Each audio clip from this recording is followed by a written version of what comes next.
Hi, I'm Tara Lynn of Geek Saga Entertainment here with my co host Manny for the Geek Saga Show series, The Media That Made Us.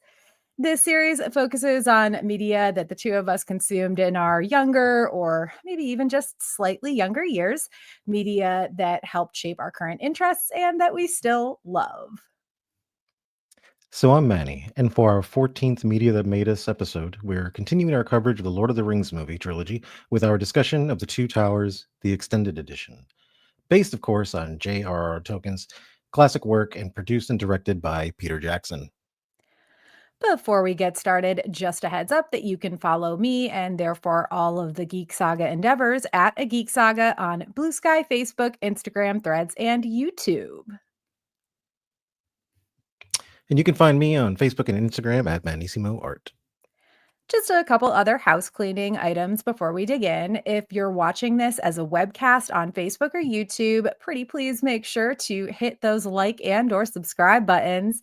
And if you're catching the audio only version on your favorite podcatcher, we could really use some more ratings, especially on Spotify and Apple Podcasts, and would super very much greatly appreciate it if you could take a moment to mark the Geek Saga podcast 5 stars wherever you're listening.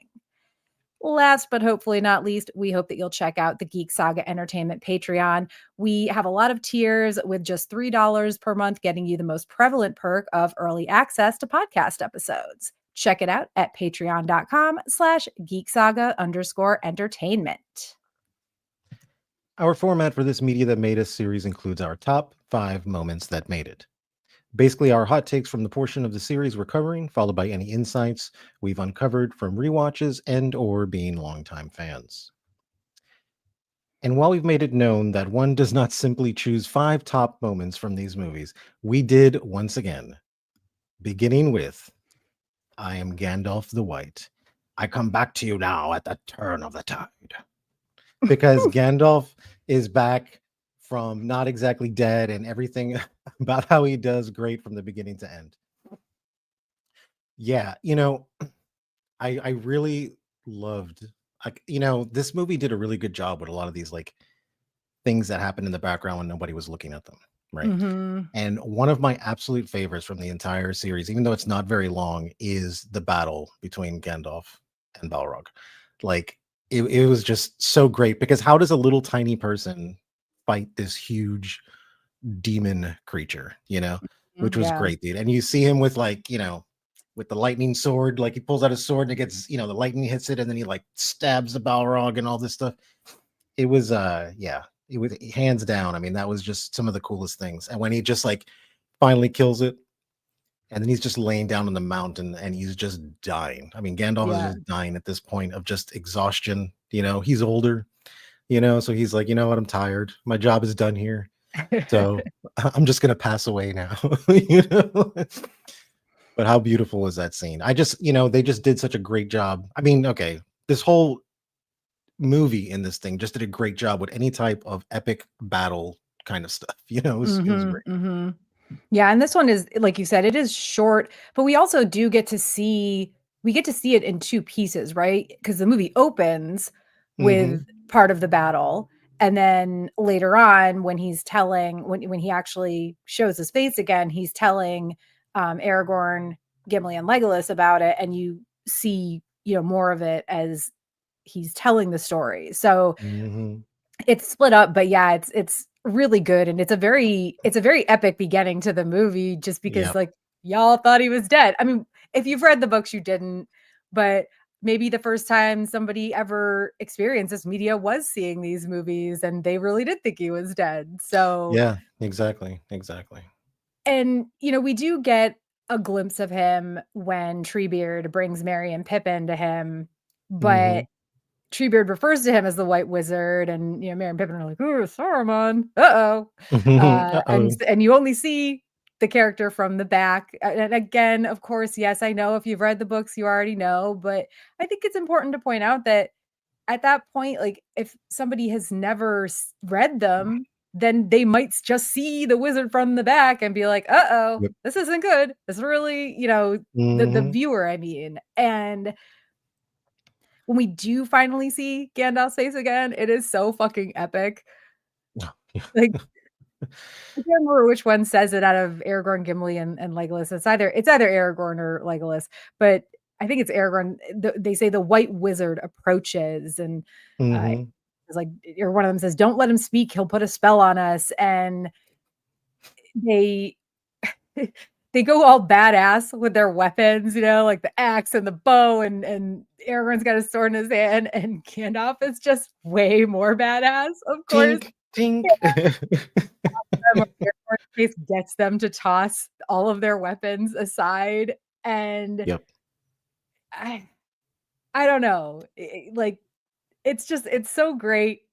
The blinding light, and then they see who it actually is, and, "Oh my god, sorry, thought you were Saruman," and Gandalf explains, "I am Saruman, but, really like Saruman as he should have been." It should have been. This is where he tells the rest of that story, the conclusion of that opening fight from the movie between him and the Balrog, and it's such a fucking great scene. Like, they did not they went all out with showing him show back up. No, they did. It was great. And I loved his whole narration when he's explaining what happened. He's like, "Until Mhm. at last I threw down my enemy and smote his ruin upon the mountainside." I'm just like, fucking yes. Okay. Yeah, and he doesn't even Oh, really it really shows that maybe he didn't, like, totally die, but he doesn't quite remember that he was Gandalf the mhm. Grey. He has to be reminded of that, and he's like, "Oh, yeah, that was me once." Chuffs chin. "I'm so much, stronger and Yeah. cooler now." But plus, we also get Shadowfax. Shadowfax! Like, the horse girl Yep. in me just rejoices. I honestly just wish we could get more of Shadowfax. Yeah. I want a story about Shadowfax's beginnings. I bet you there's a fucking fanfic for it on fanfiction.net or Oh, AO3. yeah. I'm gonna go Oh, looking yeah. for that at some point because I wanna know what being the Lord of Horses really means. Yep. Like, Yep. what does that mean? I saw Yep. was it, one of our friends, Jen, I think, posted a meme that was, like, just full of puns about what it means to be the Lord of Horses, like, reining things in, Mhm. unbridled, something, so I was dying about that, but I want, like, a full fanfic on what being the Lord of Horses really means. I it Yeah. 10-year-old me would have eaten that shit up. But That's alas, funny. 10-year-old me was pre-internet, let alone Yeah. pre-fanfic.net or AO3. Oh, Oh, man. man. But yeah, it's so great to see him come back. When you first saw these movies, did you actually think Gandalf had died? Had you been spoiled for any of this? And I put spoiled, I say that sarcastically, facetiously, maybe, because, like, you can't really be spoiled you can't really spoil for a book that when these movies came out was already what, like 60 something years old. So Yeah, so what ruined it for me was the fact that, I would always go on the Internet Movie Database, just to see, like, what movies are coming out and stuff. So when I saw it on there and I saw his picture on there, I'm like, "Oh, it's probably a flashback." I did think he was dead, and I was like, "Okay," because it was tragic, and I was like, "Alright, that's cool." But then I saw that they had called him Gandalf the White in it, and I was like, "Oh, okay, so he's something different in this one." So I remember seeing that and being like, "Alright, well, he's not dead." he's, not dead dead, not totally dead, not 100% dead, just mostly Not dead. 100% dead. Mostly dead. Okay. So, number 2 for our top moments is the ring works hard now to find its way back to the hands of men. That's right. We have to talk about Frodo, Sam, and Smeagol/Gollum getting captured by Faramir, which Galadriel knows. And she also knows, from afar, she's got her bowl of sight. I can't remember what it's basically like a palantir, but Yeah. so Galadriel knows this, and she also knows that Faramir, all he has to do is, like, take the ring, and this whole world will end as they know it. Yep. And she's talking about how the ring is close to achieving its goal, and it's really interesting because you've already seen this them getting captured happens before Galadriel goes into this, like, exposition thing. But I love the Galadriel exposition and how it cuts to Faramir marching them, because at this Mhm. point he's already been refusing over and over again to let them go, despite all of Frodo's pleas. He takes them all the way to Osgiliath, and they end up having this showdown with the Nazgul. Which, by the way, like that scene where Frodo's standing on the battlements and the Nazgul on its creature, I can't remember what they're called off the top of my head right now, like Mhm. rises up. It's like slow-mo, giant wings flapping. Mhm. Like this is I want something like this from Game of Thrones with their dragons, or Yeah. House of the Yeah. Dragon with their dragons, right? I want this like slow-mo like showdown. I don't think we've gotten something quite like this. And I don't care that it would be a kind of reflection of something that of this scene of something that already came before. It's so fucking great. Frodo's so small and he's just standing there and he's gonna put the ring on his finger and Sam stops him. And I don't know, the idea that so much of the timing of how everything happens going forward would have been so different, not happened the way it was, uh, happened because Faramir kept Frodo for so long, I think is important to point out. Again, wouldn't have gotten that cool slash scary-ish showdown with the Nazgul and Osgiliath if he hadn't kept them for so long. But then Faramir does finally realize, like, oops, probably shouldn't have done that in terms of Mhm. capturing them. And he finally releases them, even though one of his men is like, dude, if you do this, your life is forfeit. But Faramir has resigned himself to that. And he Yep. sends Frodo and Sam and Gollum, Smeagol on their way. It's wild, because he just wanted love from his dad. He was like the Mhm. black sheep of the family, and that's all he wanted. So you kinda understand his character. They did a good job at that, where you're kinda like, "Oh, okay, I get it," but I don't know. Yeah, you understand why he's doing it, but my god, it's fucking frustrating while it's happening. It's like it's Yeah, exactly. understandable, but it's fucking frustrating. Well, it's almost worse because it's so petty. It's like, dude, you're doing this for, Yeah, like, the love of your dad. Like, you're not even trying to do it to, like, save, like, king and country at this point, right? You just want no. approval from your father, you know? And it's like, dude, just, buy him something, like, get him a picture frame or something, or like Yeah, but of course we get and it probably doesn't help that, uh, Faramir like, Frodo says he was for his part, he was friends with Boromir, and but Mhm, he didn't know he was dead, and Faramir also doesn't trust that, which is understandable. Like, all he knows is that his brother's dead. He doesn't know how it happened or whatever. And now this hobbit, this creature essentially in his mind that he's never mhm. seen before, showing up with a ring and a creepy little golem scuttling around after them, wriggling around after them, and Yep, um, so it's understandable to an extent, but my god, so fucking frustrating that he just won't let them go. yep. Uh, and on top of that, this whole situation is really important in how much it totally truly fucks with Gollum, Smeagol, you know?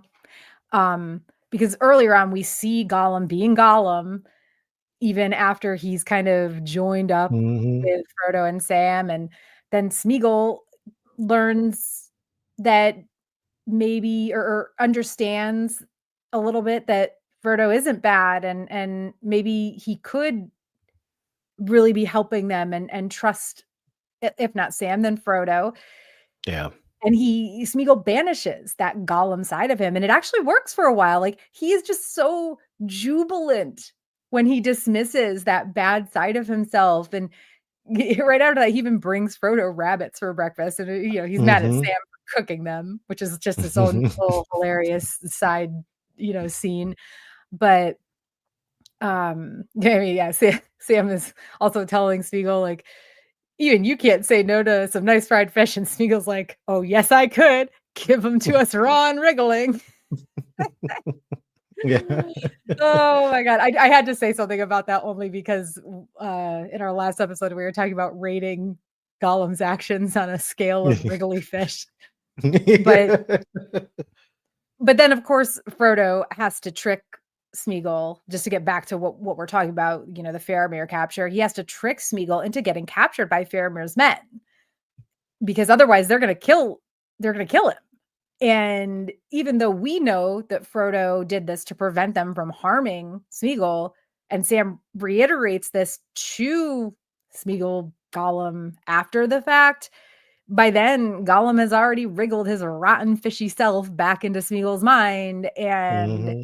it's just the fact that the how long Faramir keeps them kind of adds to the timing of how things happen. Literally, all of Return of the King, the fight that Faramir is having with himself about keeping Frodo or letting him go, and then of course the fact that for a minute we get this, you can see that maybe Smeagol could actually be a help to them despite his obsession with the ring, and then it all Yeah. gets thrown in the trash because of what Faramir, or because what Frodo has to do to keep him from getting harmed by Faramir and his men. It's very Hmm. sad, honestly. It is sad. Yeah. It's it's sad. It's sad for all of them. It's sad for Faramir because we know he's gonna catch a whole lot of shit for letting them go. It's sad for Yep. Frodo and Sam, and for just being stressed as fuck by being captured and these men just not listening to them. And of course, Hmm. it's sad for Smeagol, who has been retaken by evil, really fishy, rotten Gollum. Yeah. Anyway, anyway. What's up next? Number 3. You would not part an old man from his walking stick. He's like, look at me, I'm old and infirmal. What would I do? Like, not a They all wizard. know who he is, dude. And yet, Yeah. And I like how he just looks over and kind of winks at the others, like, they thought I was an old man. yeah, it's so easy for Gandalf to just trick Theoden's guard into Well, letting of him course. into I'm not sure exactly how to pronounce it, but it's the Great Hall of Rohan, Meduseld. I think it's Meduseld or Oh, something along those lines. Medusa. But anyway, so yeah, Hmm. Wormtongue Yeah. Wormtongue's like, what the fuck, guys? Told you to take his staff. Yeah, like he was so disappointed at that moment. He was like, "Oh, guys, come on! I told you to get his staff, And it's like, dude, oh man, no. Yeah, But it was but funny his reaction to it. they were trying to be nice to this old man. It's like, what are you talking about? He's just an old man, He just wanted to come by, And it's like, nope. Gandalf just like unrobes, like, with his Yeah, fucking wizard staff, Um, No, but it was good because he was able to get in there. He tricks them, and yeah. it's able to free Theoden from Wormtongue and Saruman's spell. You know, Womp womp. so womp womp. Literally, it was just Jesus Christ returning to exorcise the demons. And I loved like how like technical it was almost in a sense because you would think Gandalf like what I'm saying? Like when I go to a party and I take the jacket off real quick, everybody knows it means a business and that's it, right? Like this stuff is happening now. Okay. But the way he was like, kind of talking and kind of like, telling this thing to get away from him, and he's in front of him and he's got the staff, and the thing is still fighting and fighting, and he puts both of his hands on his staff and he's like holding it right in front of his face, like um and then finally Saruman just like freaks out and you can tell kind of charges him and he just like baps him bap. Yeah. And I loved the Boop. doop, boop. And I loved the transition, right? Because he hits him and then it goes to Saruman flying backwards, in his Yeah. tower or whatever. And I was like, oh damn, that was awesome. It was really cool. Yeah, I will say the makeup on Theoden when he's under Wormtongue's spell is something else, to be Hmm. quite honest. I can't tell if I love it or hate it. I don't know that the close-ups, especially in the moment where he's like fighting, he's arguing with Gandalf with Mhm. Sauron's words. I don't know if they really do the makeup justice because I know that it and he like he's supposed to look grody. But Mhm. to me, it almost looks like a not great makeup job type of grody. Like Yeah. it's like girl, you put too much cakey powder on your face, okay? They've been We're out all day in the sun. They're like, "I think I need yeah, to redo my makeup," you know? yeah. Again, like I'm really glad to see that he goes back to normal straight away. And Mhm. I know again he's supposed to look gross, and I don't know that I really, really noticed it when I was rewatching because I watched the movie twice Mhm. within the past week. And when I was rewatching it, I was doing it on my computer. So I'm much closer to the screen Mhm. also, which I think and the close-ups again, they like add to that, like, ooh, girl, Mhm. you need to go to Sephora and get a makeup test done. But Mhm. yeah, I'm glad he goes back to normal straight away, and also, ha ha ha, fuck you, worm tongue. Like he's begging to not be sent away. Why even bother at this point, my dude? What do you think is Yeah, gonna for real. happen? For real, man. Like, although I will say, Aragorn, though, with this enough blood has been spilt on his account nonsense, they should not have let him go, right? No, no, they absolutely should not have. I'd have been like, "There's been so much blood spilled on this day. We can do one more, and then let's take a break, guys. Okay, so let's get rid of him, and then we'll call it a day." And also, I feel like this is Rowan. This is Theoden's kingdom. He's the one Mhm. that has been abused by this motherfucker. Listen, just let him have his justice. Because that's what it Yeah. would be. That's is justice. It's Yep. very much deserved. Not only for what he did to Theoden, what he's been doing to Theoden, but he's been creeping on fucking Eowyn this whole time too. My girl. Mhm. Yeah. Ugh, Yeah, God, for I love real. her so much. I love her so much. But that Um, whole scene was, like, awesome. You know what was really touching I forgot to put in here? hmm. Was when he had to bury his kid. Oh, yeah, yeah. That was heart-wrenching, like, that still made me wanna cry watching it, you know, because it's like, Again, this is pretty such much Wormtongue's fault, Saruman and Wormtongue's Wormtongue's fault. fault, exactly, you know, and he's just this very manly, kingly man, and he's just breaking down because of his kid. I was like, "Dude, that's fucking gut-wrenching." Made me wanna cry. Yeah. Ugh, ugh. Now I'm getting all emotional thinking about it. Okay.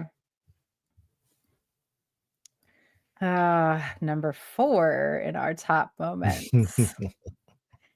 There is no curse in Elvish, Entish, or the tongues of men for this treachery. Yes. AKA, the Ents are fucking finally going to war. Oh, man. Oh Don't my fuck with the gosh. forest, man. But also, poor Merry and Pippin, they've been trying so hard. They've been not they've lost their patience. They had to sit through that Entmoot only to hear like, "Nah, it's not our fight." And then it becomes their fight finally. And but I as much as it's just someone in the chat is saying chills. And yeah, fucking Yeah, chills. absolutely. Fucking chills. Chills when Treebeard says those words. And this is, by the way, in response to finally seeing how Sauron has burned huge swaths of Fangorn forest. And Treebeard is like, those trees were my friends. And it's like, trees are your friends. So sad. I'm like, I'm tearing up a little bit right now just thinking about it again. Oh my God, stop, Tara. Um, but yeah, like he discovers this destruction, and then he does his big like call, and you see one section of the forest just kind of pushing forward, right? It's not the Yep, whole fucking forest is pushing forward. It's crazy. And yep. then on his side, like the Ents just start rushing out of the forest from behind him. And I fucking love everything. Yeah, him, Treebeard, with Merry and Pippin on either shoulder, such as they are. And all these Ents just march on Isengard, and I fucking love everything about this. The Ents throwing their giant boulders while Merry and Pippin, by the way, are taking out orcs with perfectly aimed With rocks. it's Pippin, man, doing his thing, dude. He's like, come on, Yeah. man, I know how to do this, you know. And then they break the dam, and how when the water rushes in, the Ents stand firm and the orcs are just washed away like the little bitches they are. Yep, yep. Jen And made a good plus point here that too, one like the Ent. music of that scene. Oh yeah, yeah. The music Dude, is it was fucking so great. epic. And that one Ent that is on fire. It's like head or hair. Let's call it its hair because that's kind of Yeah, what we'll it call is. it It's his on hair. fire, and it Yep. just bends to let the water put. He bends to let the water put him out. It just I But I I'm love getting I'm getting chills over and over again with every yeah. fucking thing I say about this. But like I love that there was a space of time, right? Because they show that Ent getting hit with the arrows, and you don't see him for another 3 or 4 minutes. And you're like, and then all of a sudden, towards the end of the battle, you see it come and like put it, and I'm like, oh, it survived. Oh, great, that's good. I'm happy for that, you know. I love this comment. I don't get the logic in picking a fight with the things we run from when they fall over. Yeah, exactly.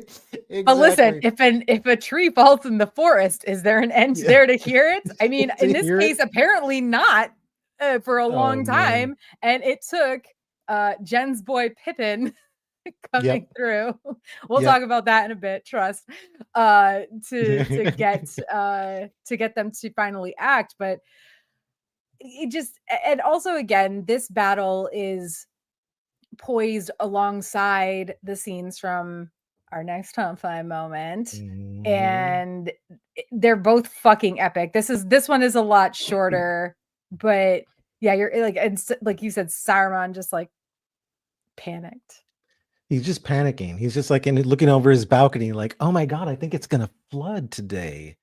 You know. And meanwhile, you got the ends. They're like pulling at the dam. They're like, "Bring the water down," you know. And it's like, and all of his little places, you know, his little furnaces that makes all the weapons and the weird demon orcs, you know, is just getting filled up with water now. You know, just like, yeah, we're gonna turn this bitch into an ocean.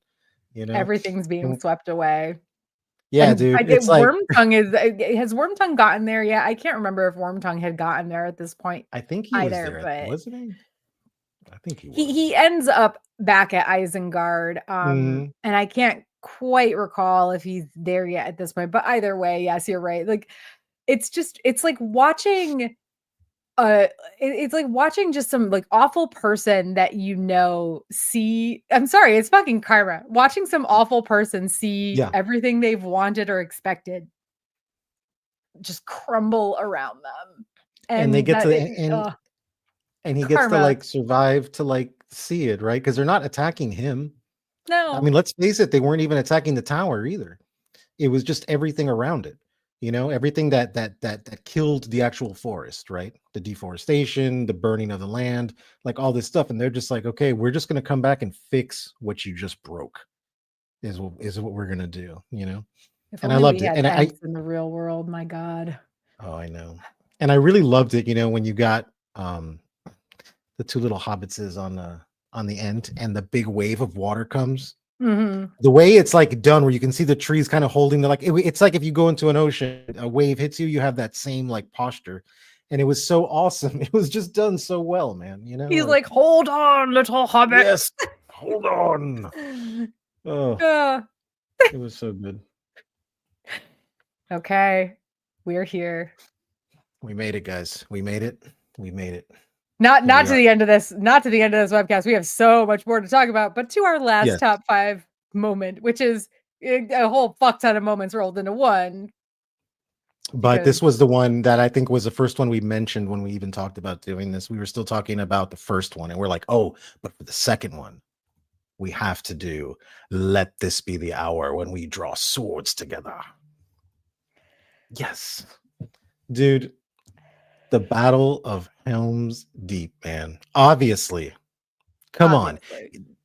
But this is like what's good, right? Because it does the same thing as, you know, as the end battle, right? Because there's like a series of things that are happening. It's not just like, oh, two people are fighting, right? Mhm. So it's like, at the end, so you had this, okay, we're going to do the dam, and now we're going to like attack these guys with rocks. And, so it's like this weird thing. And then you have the Battle of Helm's Deep now, right?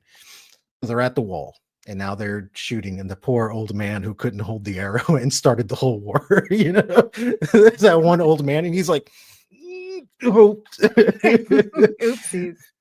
Oopsies, and they I had mean, that it would going have on. happened anyway, but It would, yeah, it was gonna happen anyway. It's just funny, yeah, because I yeah. kind of see myself like that sometimes. I'd be like, oh yeah, sorry, man, I sneezed and I didn't mean to pull that trigger. I'm sorry. But the also the that's no orc horn when you hear the horns and you see the And arrival of this the is after elves. they've been fighting for a while, and they're just like, Yeah, "Fuck, we're screwed."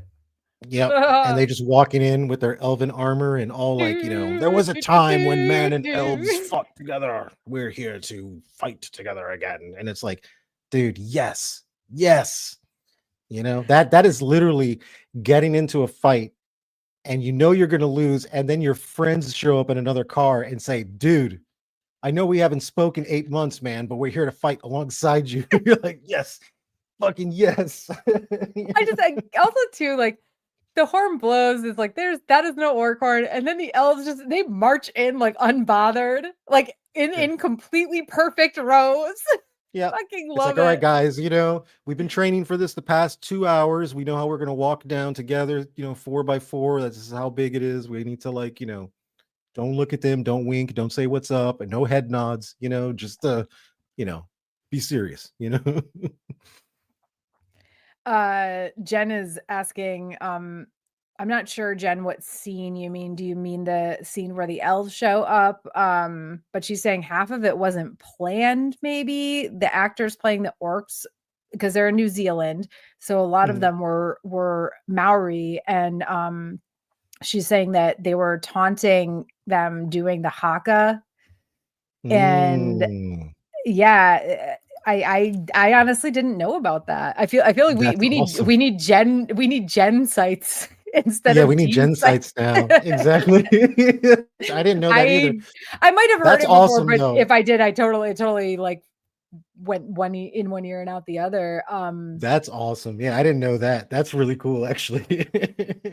But also, so Um, like the elves show up, everything is like going a little bit better for a little while, but not for long, right? And it gets to a point where Theoden has just about given up, but Aragorn reminds him that they were supposed to look for Gandalf at first light on the fifth day.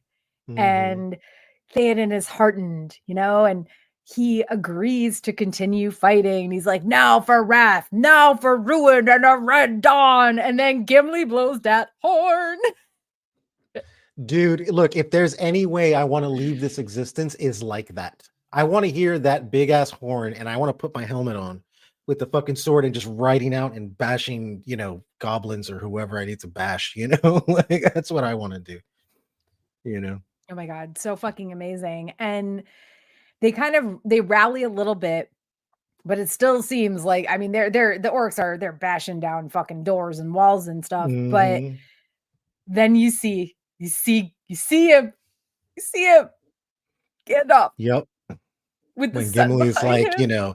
the sun is rising. Then, and you Yeah. see it come through and yeah, and you look at the hill. It's rising on Mm. Gandalf, bitches. Yep. Yep. And he you don't even know who he's talking to at this point because he's by himself. Like, talk about standing alone. He's like, Theoden King stands alone. It's very exposition-y. But Yeah. then oh what the fuck is his name? Amir? Christ, I'm misremembering his name. But then the nephew, Theoden's nephew shows up Yeah. and he's like, not alone. Not No, hear alone. him to the king. And my God, like, God damn, like they just Well, it's spill so good. over the top of that Yeah. hill. And they're coming down, and as they're coming down, the sun is like moving, so you Mhm. can see the sun rising. And as these dumbasses turn around, it's just light in their face, and it's just like, Yep. dude, And there was some epic horse shots in They there. have the high They look ground. fresh. They're just like, I was like, dude. Dude. Yeah, that clash at the bottom of the hill with the sun behind Gandalf and the Rohirrim blinding the orcs. It was fucking beautiful. It's fucking beautiful because they show it from a few different angles too. And it's like Mhm. every angle is just like, you could not have done this better. Yeah, exactly. This is the best. This is the best. I like this And then one they the win the best. day. And like I know that people think some people who are very wrong.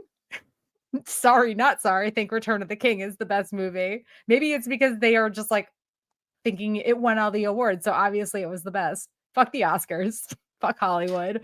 This No, is the better movie. Like I this is don't the better movie. isn't Empire always like Well, see, because the thing is look, my thing is that I always like movies that haven't like an ending, right? I've always been more biased towards that. mhm, So, like same, everyone loved, same. yeah. So like everyone I like like Return of the Jedi better than Empire.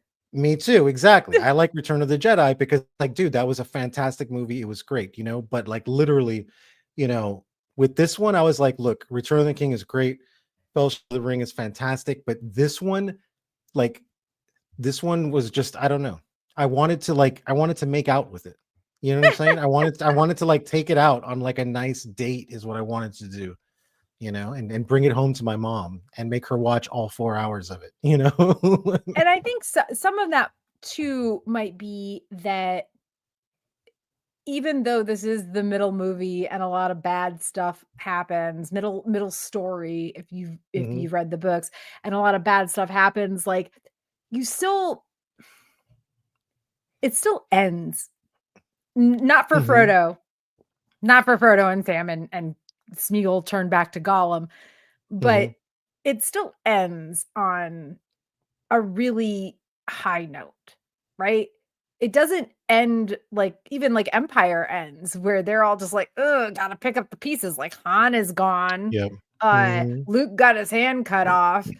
mhm. The Hoth has been taken. The rebellion is in tatters. Like not to make that the only comparison, but I could compare it to other things, but I don't think I'm gonna guess most people haven't read the Red Rising trilogy.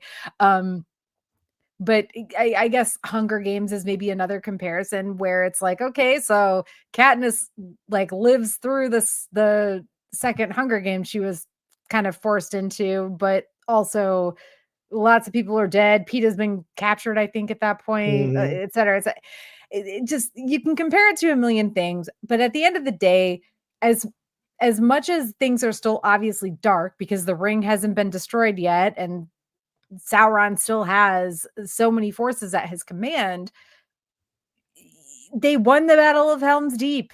The the Yeah. Ents destroyed Isengard, and It it's orc producing fire pit. However the fuck that yeah. mud mud mud and fire mud and fire Exactly. make orc. Yep. No, but you know what? But you're right, like, it's true. Each one of these movies has a really good, kind of hopeful ending, even though the ending is kind of uncertain of the grand story. Because it is really sweet in Fellowship of the Ring with Sam catching up with Frodo. It's like, man, look at them. They're friendsy friends, and like they wanna, and then even with like Aragorn, who is like, I would have followed you until the end. You know what I'm saying? It just was like, he's like, but do it, like go for it. And it just, I don't know. Like and this one is like the same thing, because this one is, we all know what's gonna happen next. There's one more movie after this one. So, but it still ends with this just like, I don't know, kind of almost like gentle touch, where Mhm. it does give you like a little glimmer of hope of like, wow, the story continues, the adventure continues. Clearly they're gonna make it. Well, some of them anyway, yeah. But oh, poor R.I.P. Hal dear. Uh Okay, any other thoughts about the Battle of Helm's Deep?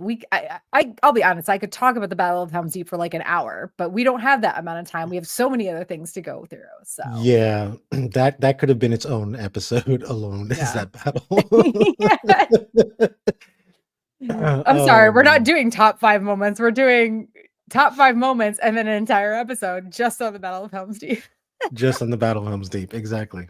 Oh gosh. Okay. Well, one thing that we are doing for each of our Lord of the Rings episodes is a section or some sections that are specific to this series. These might not remain the same across all three episodes. We're kind of deciding as we go along.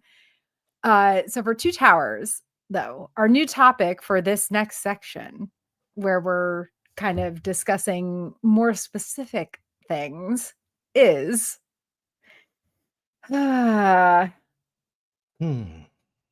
my God. Lovers to enemies. Wait, Legolas and Gimli. Lovers to enemies. Or no, wait, that's not wrong. That's not right. Sorry, my document got all fucked up. Whatever. Legolas and Gimli, enemies to lovers. I Yes. mean friends. Friends. Okay. Okay. Again, to keep things on track, we figure it would be best to focus on the three moments or scenes that best showcase Legolas and Gimli's budding romance, I mean friendship. So, what's our first one, Manny? Legolas just encouraging Gimli when they're running after the Uruk-hai for Merry and Pippin, never picking on him for lagging behind. Just come on, Gimli, we're gaining on them. Seriously, I don't know that Gimli necessarily sees this as Legolas encouraging him, No, but he is, and I find it cute as fuck. Like it they're is, just but they're running. Aragorn is like part elf from Back and Back, mhm. and Legolas is an elf, and Gimli is like dwarves are made for sprinting, not long distance. Yeah, yeah. Which is weird because Oh I'm over man, here like I am definitely a long distance person. yeah. If I sprint, I lose it real quick. But dude, I can run. I mean, I run half marathon, so and I can finish a half marathon in less than 2.5 hours. But like, oh man, I feel Gimli on the I'm a not made sprinter. for long I'm distances in some points, no. but also I Uh, love how Legolas he's being very encouraging and it's cute. yeah, it is The cute. way the way things were for most of Fellowship was like they were enemies. Possibly more in Gimli's mind than Legolas's, honestly, but I think that was Yeah, more because Legolas was like, "I just don't care." Maybe he kind of was like, "You're lesser than me, you're a dwarf." as I was gonna say, it's like that And Gimli was smug. more yeah, Yeah, exactly. it's That it's that smug elf smug shit. elvish shit, you know? Yeah, no, completely. We've got some comments, weirdest bromance ever, and for Legolas, this is encouraging. Yes, Jen, I agree. Um, You can do it, little guy, now you know, like yeah, yeah, it is, but he's not saying it like that oh either. He's man. just like, "Come on, dude, we're getting it done. Let's go." Oh And man. I also, Jen says you can see the relationship of the actors growing like along with their characters, and Yeah, yeah, I absolutely. agree. I agree. Absolutely. Um, Absolutely. Next up, and this is a very, very specific thing, when the riders of Rowan, the Rohirrim, surround Aragorn, Gimli, and Legolas, Éomer threatens Gimli. He says, I would cut off your head, dwarf, if it stood but a little higher from the ground. And without hesitation, Legolas knocks an arrow and like tells Amber, you would die before your stroke fell. And listen, like Aragorn immediately jumps in and like pushes Legolas's bow down and like tries to like tend the situation. Yeah. Hmm.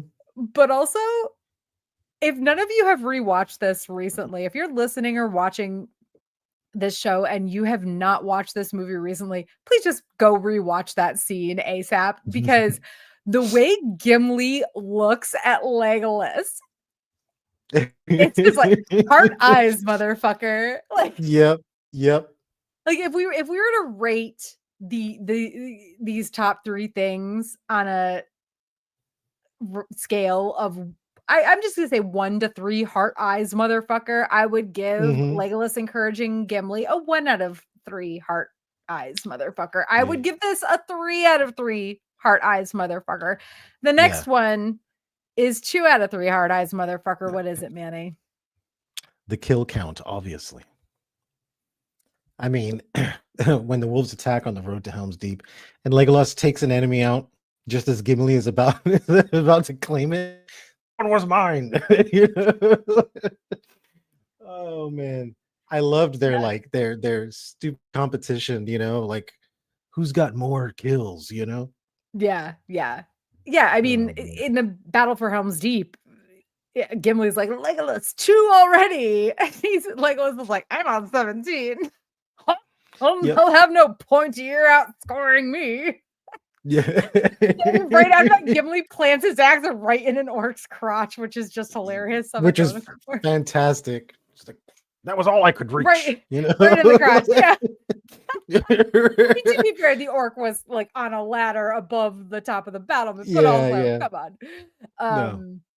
And then Legolas announces his final count is 42, and Gimli's like, "Not bad for an elvish princeling, but I'm sitting pretty on 43." Now, first of all, do we trust that Gimli actually 43 to 42 sounds like a really specific. Yeah, it's I don't know very if I trust specific. that. I don't It know if just I trust happened to that. be one number more than Yeah. yours. You know, it's like, yeah, I don't know about that, Gimli. That sounds like Yeah, a and then fit. Legolas just shoots the one that the orc that Gimli is sitting on, and Gimli's like, Hmm. he's like 43, and Gimli's like, nah, he was already dead, and Legolas like, oh, he's twitching, and Gimli, that's because my He's got axe the is axe in it. embedded in his nervous system. They're just so adorbs. They're so adorbs. Oh, I They're love them so so much. adorbs. This is the beginning of their or well, maybe I think the enemies to lovers thing started kind of at the end of Fellowship, but Hmm. it really like came to fruition in this movie, and I know we're going to see more of it in Return of the King. So I'm sure that we will talk more about their enemies to lovers situation in our next episode. But Well, look, technically, Legolas, like, he kind of gave the first rose, right? Because when that mm, guy threatened to take off his head, Legolas wasted no time yeah. saying, "Oh yeah, is that what you're gonna do?" You know, like, oh, I was like, okay, you guys like each other, or you like him for sure, and you didn't know how to say it, so now you're demonstrating it. I like that. That's good. That's good. I love it. I love it. I mean, there's other funny stuff with Legolas and Gimli. Hmm. I will just honorable mention. Uh, at one point, like they have to retreat, and Legolas and like one other dude are dragging Gimli, literally kicking and screaming back to the keep, Yep. and Gambling has called for a retreat, and Legolas and one other dude are just dragging Gimli, kicking and screaming back to the keep, and he's like, "What are you stopping for?" Blah. He's just so lost in the heat of battle, you know. Oh god. Okay. Oh my gosh. All right. So in our fellowship episode, we only had one topic for this section, that being Merry and Pippin, pure chaos goblins. I mean hobbits. And when it came down to it, we knew that we had to bring this back for Two Towers because once again, it was far too easy to come up with three. We could have come up with more, but it was way too easy to come up with Yeah. three Two Towers specific Merry and Pippin chaos moments. Yep. Uh, one of my personal favorites is their arguments over who's taller before and after drinking the Ent draft. Because Mary was always taller, and he refuses to believe Pippin could be, which also leads them to drinking way more of the Ent draft than Treebeard wanted them to, of course. Oh my gosh, even at the end, like well, not at the end of the movie, but at the end of the battle for Mhm. Isengard. Yeah, Mary's like, the world is back where it Mm, should be. Pippa's like, what are you doing? The world is back where it should be. I'm taller than yep. you. My God, Oh I love man. these two. It's hard to say. I think like at the end of this, we need to have like a who's the best couple, Who's the best broship power or couple here? otherwise. Hmm. Power couple, yeah. Best Um, power couple. so next up is Pippin is like, maybe we should go back to the Shire because Treebeard is like, just go home, guys. Nothing else to do here. Ents aren't going to war. Yeah. But Mary insists that there probably won't be a Shire soon. And it seems like it's like, oh, well, nothing's happening. Like nobody's listening to Mary here. But Yeah, then very soon after that, Pippin claims that Treebeard should take them south so they can sneak out under Saruman's nose. But like obviously, it's so that Treebeard will see the we'll see it. destruction Saruman has caused to the forest. And earlier, Jen made a comment that was like, yes, Pippin, Pippin kind of saved the day. Pippin caused this. And exactly. This is chaos. This is their chaos, though. This is This their is like, chaos. Pippin is like, I want to go home. And Mary's like, bitch, no, there won't be a home. And Pippin thinks about it for a little bit. And then he's like, how can I make this more chaotic? How can I Yep. make the ends go chaotic? Really? Like Chaotic nothing to see good. here. Yeah. We're just gonna take this path over here. Just come on. We'll Yeah. be there soon. Don't worry about it. You know? Yeah. Also, I highlighted this in the wrong color, but this next one is supposed to be yours. Our third Merry and Pippin moment is Finding barrels of shireweed in Isengard and taking a whole barrel each because, of course, deciding not to share it with Treebeard because it's dead plant and all that. It might be one of our ancestors. seriously. It's just it's a silly man. fucking thing, but they're like they're all high off battle, like natural high Yeah. off battle. They're tall as fuck because of the end draft. Mhm. They're hungry, but they're like, oh, everything here is going to be rotten. And then the apples are just floating out, and they're like, oh, wait a minute, let's go check in here. And it's just barrels and barrels of fucking weed. Weed. Like, Literal, wow. like, listen, we all know what it is, guys. We all know what it is. Yeah. They get a barrel apiece, and these barrels are like at least a third the size of these hobbits. Yep. And I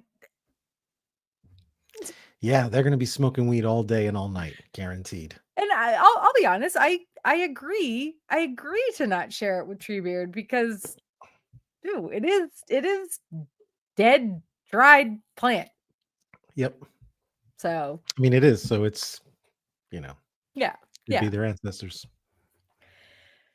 All right. Mm. This next bit, we originally in our fellowship episode, we kind of tacked it onto the end of the episode, but it really goes here, which is the bro ship to end all bro ships, aka Sam and Frodo stuff. Do you want to? I forgot to highlight these. Do you want to? I'll take the first. I'll take these and then we can go into our ring sites. But okay. So in when Frodo and Sam are with Faramir, and like just before Faramir lets them go, Frodo is just so despondent and he asks, what are we holding on to, Sam? And Sam says that there's some good in this world, Mr. Frodo. And like, honestly, how many times have we seen this posited as like a meme quote, etc. for current times? Just saying. Mm-hmm. I agree 1000%. But really, like Frodo doesn't think he can complete his mission, and let's be real, for good reason. But Sam, being Sam, this being the bro ship to end all bro ships, insists that not only does Frodo have to finish this, he can. Or is it not only can he finish it, but he has to? I don't know. Either way, it's very just the absolute just like pushes that Frodo or that Sam constantly gives Frodo. Frodo never would have, we all know this, right? But Frodo never would have made it without Sam. And later, like at the very end of Two Towers, Sam is wondering as they're walking along if people will tell stories about them someday. And he mainly means Frodo and the ring. And Frodo's like, I'd want to hear more about Sam because Frodo wouldn't have gotten far without him. And just crying on the hill. You know, this is like the male camaraderie that all men want, but will never say out loud. Every man is looking for a Sam. Every single man on the planet. Like that's what they want. So yes, it made me want to cry. Yeah, I again, like, well, and I think that maybe I'm just lucky, but in recent years, I have, not even super recent, but I would say like in the past 10 years or so, I have been very lucky to have men in my life who are actually like this with each other, who are very supportive and loving. Hmm. And, I'm not saying they would necessarily like physically cry on each other's shoulders, but I think more often than not, the people that I'm thinking about right now would. And Yeah. I yeah, I but also these movies came out 20, I mean, this Two Towers was 20, not quite 22 years ago plus a few months. It was Yeah. December 2002. So Yeah. yeah, back then I didn't know men like this really. And I'm No. super fucking glad I do now. Um and just to for moving from our bro ship to end all bro ships into ring sites, because my first ring site is Sam and Frodo specific. This is about Frodo getting after Sam for calling Gollum names, and Frodo's like, I want to help Gollum, and Sam is like, why? Hmm. And honestly, let's be real, we get it a little bit, Hmm. but Frodo says it's because he has to believe that Gollum can come back. And obviously, he's talking about himself here too. Yeah. Yeah. And like, as much as I love Sam and as much as he doesn't deserve Frodo snapping at him, which of course we know is like the ring, like the Hmm. ring causes the snapping. Like, Sam definitely does not get it. He never could, nor should he. Hmm. We don't want Sam having the ring. We don't want two hobbits being ruined by this fucking thing. But Yep. it just it it's interesting because it's like it's not the same as like looking back at being like a high schooler, right? Especially a high school like femme person, Hmm. and having like kind of being on in a friend group where there's always one person that's still a little bit picked on. And Hmm. granted, I know this is a stretch because Gollum kind of deserves it in some cases, especially early on in this movie and later. But I don't know. It's just it's heartwarming to me that Frodo is really trying and really sticking up for him. And I understand why Sam is like, God, why? But I also really love how Frodo is like, because I don't want to be like him. Yeah. I don't know. It's just uh, it's really good. All right, so I got one to kind of counteract this. It's an unpopular opinion, dude, but honestly, I would have slayed Gollum at the start. The second he showed up and they started interacting with him, I would have just killed him right there. I just had a hard time finding any compassion for him. Like I mean, he really is like a tortured soul, and I do feel bad for him, but it's one of those like, let's put him out to pasture and allow him to like rest. Because he truly is like a tortured soul, and definitely somebody I would never have trusted, and definitely Mhm. not someone that's like, I got to sleep at some point, and there's no way that like if my bestie Frodo is going to be around, that I'm going to let this thing get anywhere near Oh him. yeah. No, I Like agree with that. that is one of those things that I was like, and like, look, I get it, I get Gollum, Smeagol, I understand that, but it's like, is there really a redemption for this person? Like, is there really, like, I don't know. I think I think at this point, like where like this scene that we're talking about, there could have Mhm. been, I think later, no, Yeah. but also that's more because of what they go through with Faramir and his men. And Yeah. like, yeah, like you said, Gollum is a tortured soul. He's a And tortured but soul. I do agree, like, yes, it would have been fucking easier to just get rid of him, but also they wouldn't have made it as far as they did without him. That is true. I just wouldn't have trusted something Yeah. like that No. around someone that I cared about, No, you of know? course not. Of course not. So, That, or I would have kept him in chains every time I had to go to sleep, you know, like, or, you know, something that I knew that my friend was going to be protected while I was sleeping. So All right. What's your first ring sight, Manny? it's not my ring sight. It's just things that I like. Okay. It's So it's ring my sights. We're calling them ring sights, so that's what they are. Deal with it. yeah. One of my favorite lines that I still say internally when I get really mad at somebody. Looks like meat's back on the menu, boys. This is one of those things that I almost included in the top 5, but we had just way too much, obviously, to go through, and it wasn't Mhm. the line itself, but, like, the fact that this is said, and that's what leads to Merry and Pippin ending up, Yeah. like, being able to escape. Yep. But yes, I yes.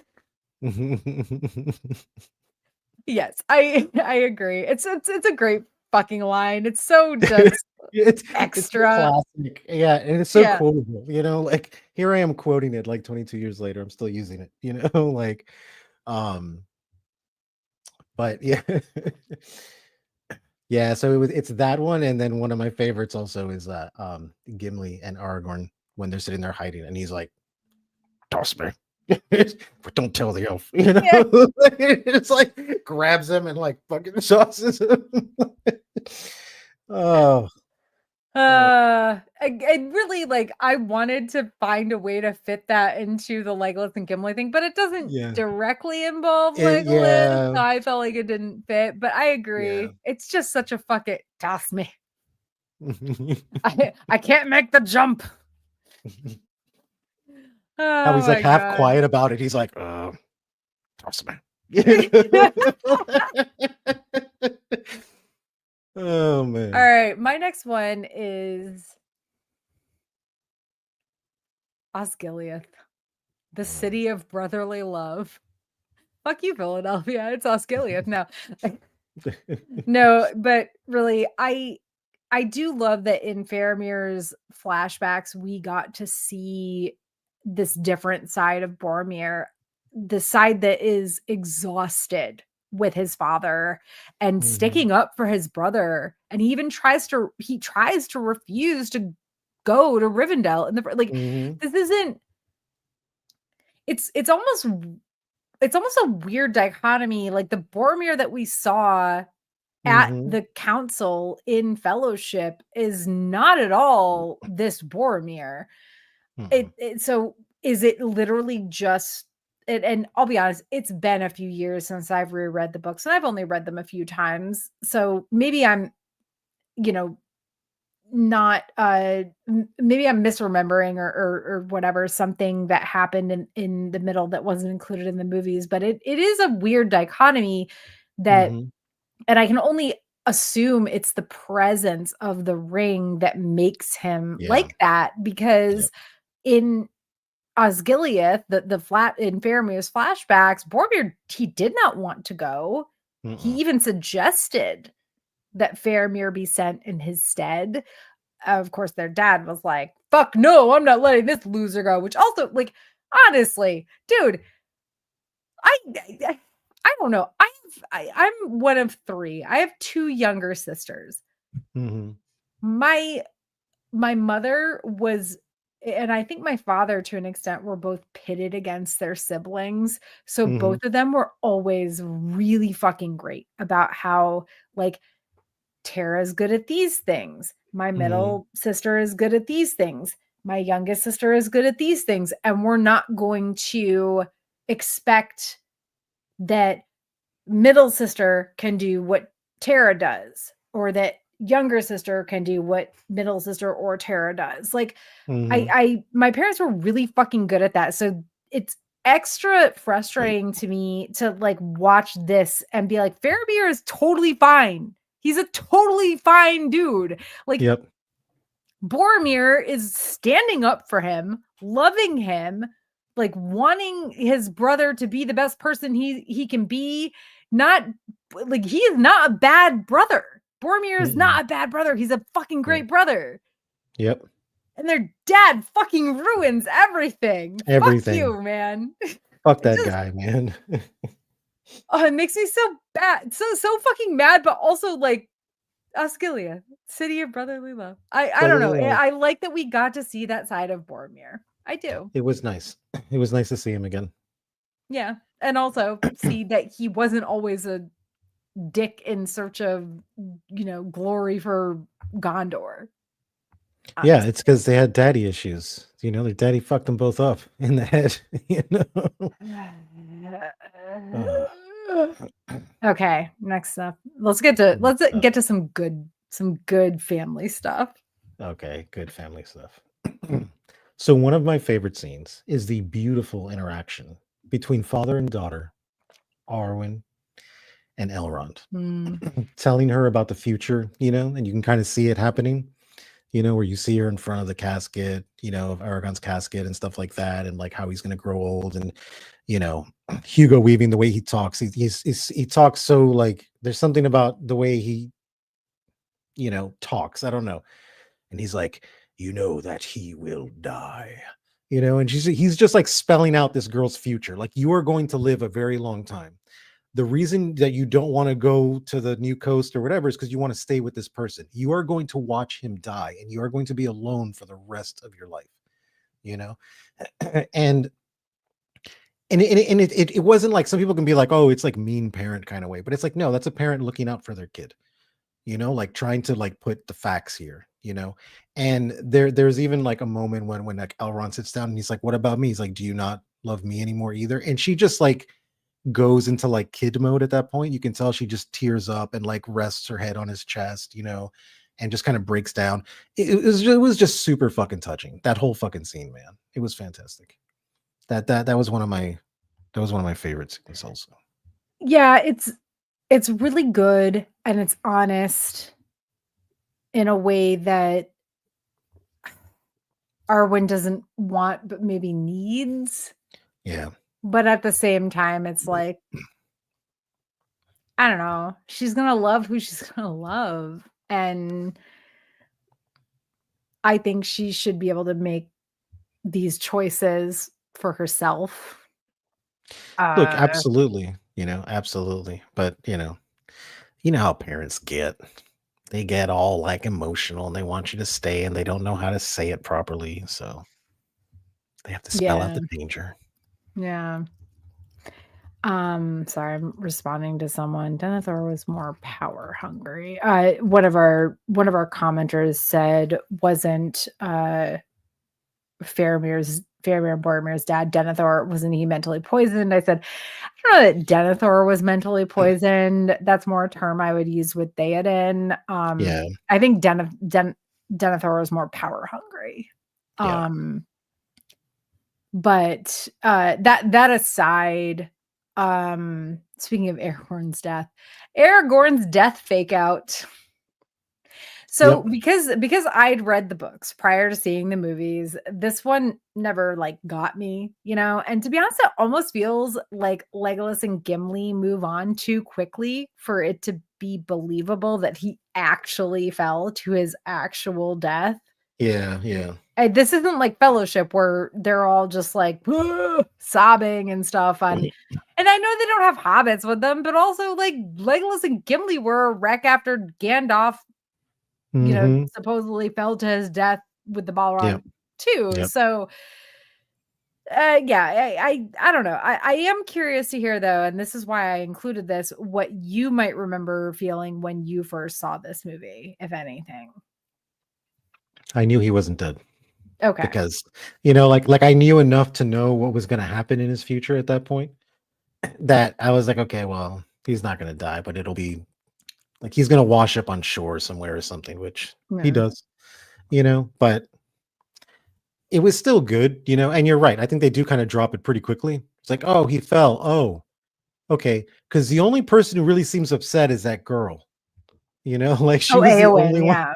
yeah. Eowyn, she's the only one who's upset. Everyone is just like, "Oh, well, that sucks." You know, they're all hot dogging it is what they're doing. And Eowyn is the Shit. only one who's like crying, you know? Like,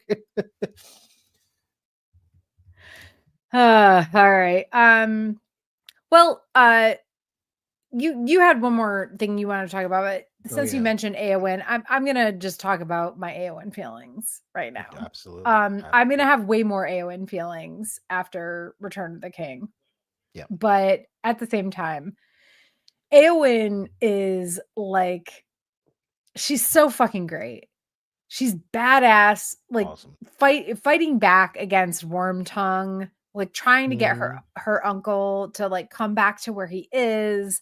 Uh I do feel like and I know this is from the books too, so it's whatever, but at the same time it's like, girl, stop fawning over Aragorn. Like, yes, I would be fawning over Aragorn too, right? Like when she like earlier in Two Towers and she like feeds him stew and he was Yep. like, You're girl, it's like, how do okay. you You don't know how to cook. You are badass. Like you are cute and you are like a fucking horse. You basically are a Rohirrim, even though they won't give you Yep. that title because you're a woman.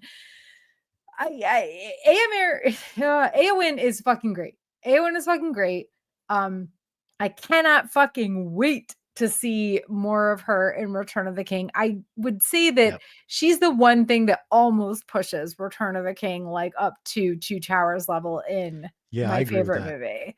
I agree with that. Um, I don't love how much they force the fawning over Aragorn thing on her because Yeah. outside of that, she's like, they won't let me fight. They won't let me do this. And I understand uh that she like argues, but kind of does it like she does what is requested of her Mhm. in these scenes in these situations because she is important. She Mhm. does need to be there for the people. And if the king, who is especially in Helm's Deep when Amber is still not there yet, like he arrives with Gandalf, and she is the one who is taking care of all of the people, right? Like she has a very important job and her fighting can't be that job at this point. Later it does become more of a like, oh my god, just let the girl fight, dumbasses. Yeah. Yeah. But I fucking love Eowyn. I honestly think like I know Aragorn is just beyond in love with Arwen and I get it, but Eowyn, she should have every fucking man in the world fawning over her, and that's that. Yeah, absolutely. That Absolutely. is that. He was really nice about the soup though, you know. He was very nice, and he knows, he can tell how she feels, Yeah, and he read he's into it and was honest. like, Yeah, he's mhm. honest with her. I love that about him. He doesn't lead her on or anything. He's like, Yeah. "Nope, I love this person. It is what it Yep. is." I Yep. Yeah, but my god, and before that with Wormtongue, she's like, "Fuck you, asshole." Dude, I Wormtongue was think so creepy, oh, he man. was so Oh. goddamn gross. Eowyn Oh. is possibly, probably, almost definitely the MVP of Yeah. this movie. Oh yeah. Well, no, I can't give her that yet because she does also some really awesome fucking things in the next movie. But in this movie, she is definitely in the running for MVP, in my opinion. Yeah. That is all. What is your last ring sight? More 1980s style nightmare fuel, right? Practical effects at its best, right? Don't follow the lights in the burning marshes, right? And Frodo looking into the water and seeing that dead elf, and then all of a sudden its eyes open and he just like drops right into the water, like just face first. And then he sees the like dead people and that ghost thing like coming after him. You know what I'm saying? Like I was like, dude, I would have watched this as a child and this would have kept me up for the next 5 years. You know, like this was just terrifying, dude. You know? Ugh. Yeah, I couldn't bring myself to put that into like a top 5 moment, but I'm glad you brought it up because it was fucking it's ugh. And also, why? What? I mean, I know why, but like these marshes, it's crazy. Like the ghosts of these people, elves, etc., are just floating around. Well, it's, and the thing is that it was done so beautifully, right? Because I don't know how many of any of our listeners have actually been to a marsh, but marshes are really fucking creepy. There Mhm. is creepy because there is animals and things everywhere. Everything is uncertain. You don't know what is, and especially like with like Florida, there's like 10 gators looking at you as you're walking by, and you don't notice it, and it's like they're just sitting there staring at you. Like, so I don't know. I love the concept of like marshes, and then this one being like the burning marsh, and it was like you saw these dead bodies, and it was just like wow, and they were like, and it was like from a battle from like ages ago. The water Mhm. just preserved them, like that's super creepy, you know. Weirdly enough, I, even though I grew up in Connecticut, the house I grew up in, until my parents, like, had a little bit of money and were able to fill it in, which, whatever, we're not gonna talk about the problematic Hmm. aspects of that. Half of our backyard was a swamp. Yeah. It was mushy. Do you know what skunk cabbage is? Or is Yep. that an okay. Yep. It was Yep. like mushy, like skunk cabbage, moss, like you could Hmm. not my parents owned over an acre of land, Hmm. but most half of it was just swamp.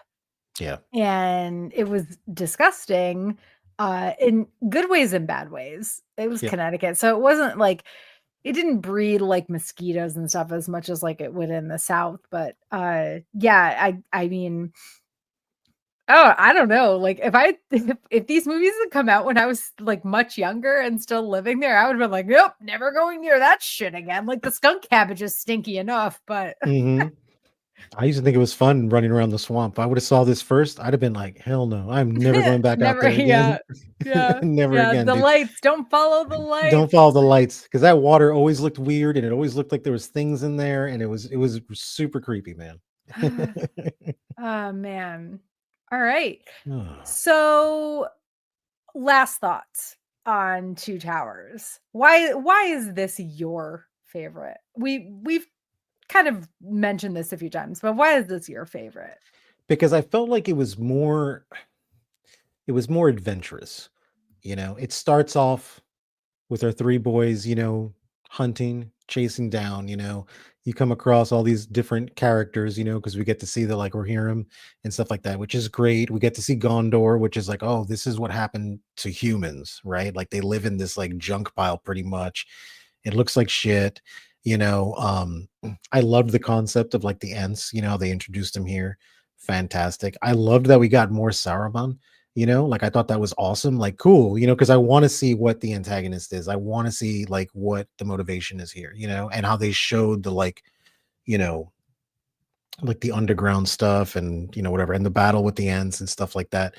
So there was a lot of like, even though this one was definitely way more action orientated than as opposed to exposition, like the first one, it's still like the first one we did such a good job in building these characters up that now you actually get to see them in action. We don't have to waste time with all of this like exposition, right? So this one is just, it's a straight up adventure. It starts off in adventure. They're roaming around the forest. Here comes Gandalf. Now we're going to go exorcise the demon. And now we're running through the fields trying to find, whatever. And then fucking all of a sudden meets back on the menu again. And then now everyone is fucking fighting, and it's like, and it's just like one thing after another, one thing after another. And it's like, oh, great.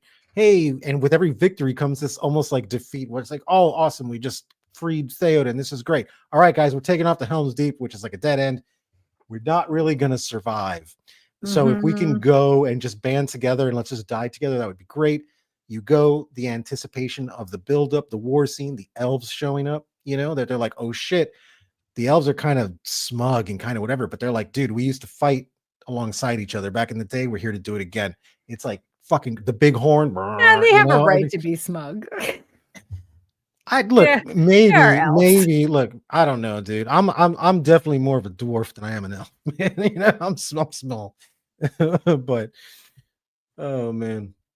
But yeah, I just Yeah, think everything up into the build up, the way it ended, like it was just, and it was so, what it probably is? It's that the pacing of it was so perfect. mhm. It was a ride that just kept you going and kept you going. So this one, because I mean, I love the other two, which is Of great, course, but this yeah. one This one kept me buckled up from the start to the fucking finish, and I was like, and as soon as I was done with it, I was ready to watch it again. I was like, dude, I gotta get on that ride again. It was awesome. Well, yeah, I mean, we before we did our fellowship episode, I had watched fellowship finished watching Fellowship, and then my stepkid was like down in the living room with me, and I was like, I'm just gonna start Two Towers. Yeah. And I did. We got like halfway through. And then like a week and a half later, I was like, I hadn't finished it yet. So I'm just gonna restart. He's like, we were an hour and a half in. And I turned to him and I was like, so? And he was like, yeah, you're right. Yep. Let's just watch it all over again. Yep. And then I watched the whole thing again over the past few days. But I think that I talked a bunch earlier about how this is supposed to be or not supposed to be. This is kind of like it's the Empire. It's if you've seen Hunger Games, it's the Mm-hmm. Catching Fire, I think is the second book. But it's the OG of all those It is things, really. It really is. It's the O fucking G, and it does it better way because better. Mm-hmm.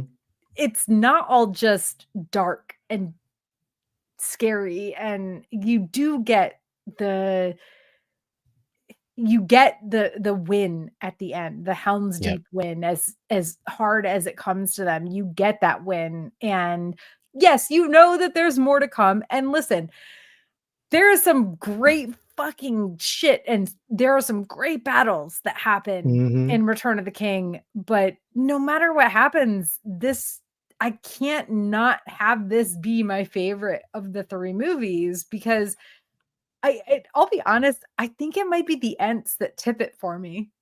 Yeah. I like Helm's Deep is a fucking awesome battle. But we do get some great, victorious battles in Return of the King. But I can't get over the Ents. I can't get over the Ents Yeah. destroying Isengard. Mm-hmm. It's just That I was can't. fantastic. Yeah. The ends were great. Fantastic. Like I Well, and said, also, there's oh, just so sorry. many new things that kind of get introduced here, because they do throw a lot at you in this movie. When it comes to different things, different concepts, they really lay it on thick on this, but they just did it so damn beautifully. Right. And also Gandalf coming back, I think is a huge Mm-hmm. selling point as well. Because if you hadn't read the books, but even if you had, they do it so well in this movie. Like Yep. so fucking well. Like the fight at the beginning, oh, is it or isn't it with Merry and Mm-hmm. Pippin, and then the actual review. I Yep. just 10 out of 10 wriggling fishes. Yes. 10 out of 10. I give this one a easy 10 out of 10. This is probably one of Maybe my like favorite movies 12 ever. out of 10. Yeah, 12 out seriously. of 10. 12 Yeah. out of 10 wriggling fishes. I will say this, my only complaint about this movie, and it's kind of a big complaint, there were no trains in this movie. So 0 out of 10 trains. Okay. Everything else There are is also no hot dogs. there's no hot dogs. There's no hot dogs and there's no trains. So I'm gonna say 0 out of 10 for those two, but everything else, 10 out of 10 guaranteed. All right. Any last thoughts before we close out? No, we're eventually gonna have to pay bills at some point, so we can't sit here and talk about this for the next I 12 know. hours like we I want to. know. We could, but We yes, could easily do that. work has to happen. Day jobs have to Exactly. happen tomorrow. Okay. As we close out the episode, we just want to thank you for joining us for our 14th Media That Made Us episode on The Lord of the Rings, The Two Towers Extended Edition. We will be back on Wednesday, May 28th. Right, Manny? We're good for Wednesday, May 28th. Let's go with yes on that. We'll go with yes. Jesus Christ, hopefully that doesn't change. But for right now, we will be back on Wednesday, May 28th, to conclude our Media That Made Us coverage on the Lord of the Rings movie trilogy with the extended edition of The Return of the King. In the meantime, please don't forget to like, subscribe, or rate us 5 stars wherever you're watching or listening. And as always, please consider supporting us by backing our Patreon at patreon.com/geeksaga_entertainment. Bye, guys. Thank you for watching. Love you.